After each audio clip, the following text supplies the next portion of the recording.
श्री स्वामी समर्थ। आजच्या व्हिडिओमध्ये आपण पाहणार आहोत पिंपळाची पूजा शनिवारी का केली जाते, काय आहे त्यामागचे महत्त्व आणि काय आहे कथा। चला तर मग व्हिडिओ शेवटपर्यंत नक्की पहा। शनिवारी का केली जाते पिंपळाच्या झाडाची पूजा? भारतीय संस्कृतीमध्ये पिंपळाच्या झाडाला देववृक्ष मानले गेले आहे। पिंपळाचे झाड प्राचीन काळापासूनच भारतीय हिंदू संस्कृतीमध्ये पूजनीय आहे। असे मानले जाते की पिंपळाच्या झाडाचे दर्शन पूजन केल्याने दीर्घायुष्य आणि समृद्धी प्राप्त होते। परंतु तुम्हाला हे माहीत आहे का, शनिवारी पिंपळाच्या झाडाचे शास्त्रामध्ये विशेष असे महत्त्व आहे। धार्मिक मान्यतेनुसार शनिवारी पिंपळाच्या झाडाची पूजा केल्याने शनिदेव प्रसन्न होतात। या दिवशी पिंपळाचे पूजन आणि या झाडाला 7 प्रदक्षिणा घातल्याने शनी पीडा दूर होते। शनी अमावस्येच्या दिवशी पिंपळाच्या झाडाची पूजा केल्याने शनीच्या अशुभ प्रभावांपासून मुक्ती मिळते। श्रावण महिन्यात अमावस्या झाल्यानंतर पिंपळाच्या झाडाखाली शनिवारी हनुमानाची पूजा केल्याने सर्व संकटातून मुक्ती मिळते। पिंपळाचे झाड ब्रह्मस्थान असून यामुळे सात्विकता वाढते। यामुळे पिंपळाच्या झाडाची शनिवारी पूजा करावी। शनिवारी पिंपळाच्या झाडाची पूजा करणे शनिदेवाचा आशीर्वाद मिळवण्यासाठी आणि 7.5 किंवा शनीच्या अशुभ प्रभावापासून मुक्ती मिळवण्यासाठी अत्यंत शुभ मानले जाते।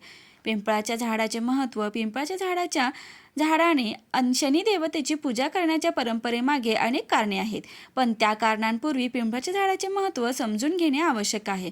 पद्मपुराणानुसार पिंपळ हे भगवान विष्णूचे रूप मानले जाते।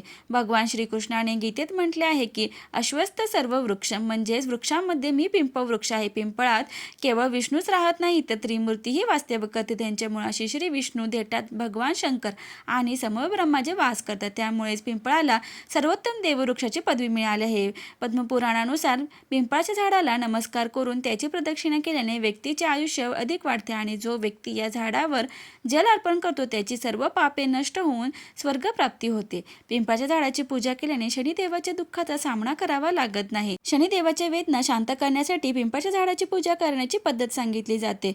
शनिदेवाच्या सती आणि धैर्यामुळे पिंपळाच्या झाडाची पूजा केल्याने शनिदेवाचा त्रास सहन करावा लागत नाही। पिंपळाचे झाड लावल्याने शनीची कृपा प्राप्त होते। शनिवारी पिंपळाच्या झाडाच्या मुळात जल अर्पण करून दिवा लावल्याने अनेक प्रकारच्या त्रासांपासून मुक्ती मिळते। पण असे का घडते, यामागे मनोरंजक पौराणिक कथा आहे। काय आहे ती कथा जाणून घेऊया। पिंपळाला शनिदेवाचा आशीर्वाद मिळाला। पौराणिक कथेनुसार एकदा अगस्त्य ऋषी आपल्या शिष्यांसह दक्षिणेकडे गोमती नदीच्या काठी गेले आणि वर्षभर यज्ञ करत राहिले। त्यावेळी स्वर्ग राक्षसांचे राज्य होते। कैटभ नावाच्या राक्षसाने पिंपळाचे रूप धारण केले आणि यज्ञाच्या वेळी ब्राह्मणांना त्रास देऊ लागला। ब्राह्मण पिंपळाच्या झाडाच्या फांद्या किंवा पाने तोडायला गेले की राक्षस त्यांना खाऊन टाकायचे। त्यांची संख्या सतत कमी होत असल्याचे पाहून ऋषीमुनी शनिदेवाकडे मदतीसाठी गेले। यानंतर शनिदेव ब्राह्मणाचे रूप घेऊन पिंपळाच्या झाडाजवळ गेले। त्या राक्षसाने झाडात रूपांतर झालेल्या शनिदेवाला सामान्य ब्राह्मण समजून खाऊन टाकले। यानंतर शनिदेव पोट फाडून बाहेर आले आणि त्यांनी त्या राक्षसाचा वध केला। राक्षसाच्या अंताने आनंदित झालेल्या ऋषींनी शनिदेवाची स्तुती केली आणि त्यांचे मनापासून आभार मानले। शनिदेवही प्रसन्न झाले आणि म्हणाले की जो कोणी शनिवारी पिंपळाच्या झाडाला स्पर्श करेल किंवा त्यांची पूजा करेल त्यांच्या सर्व मनोकामना पूर्ण होतील।